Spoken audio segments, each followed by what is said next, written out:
Alright, today I'm going to do an oil change on a Toro. It's a diesel motor. This is the Reelmaster 3100D.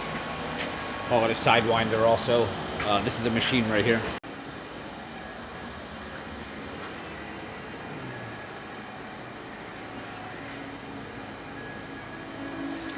Alright, let's jump into it.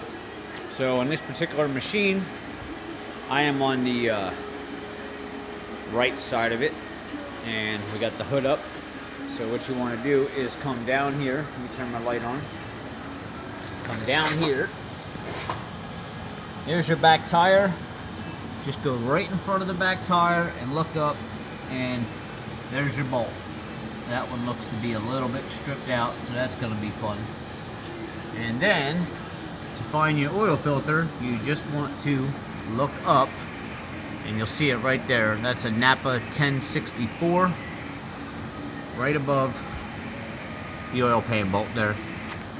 Now, you're probably going to want to get your wrench in on that oil filter from up here.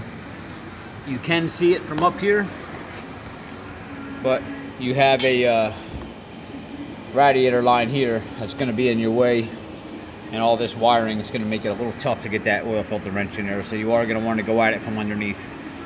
Alright, and if you keep coming up above the motor, right here's your oil dipstick, and this is where you're going to fill the oil from. And that's it. Hopefully this helps. Pretty self-explanatory, and I'll see you next time.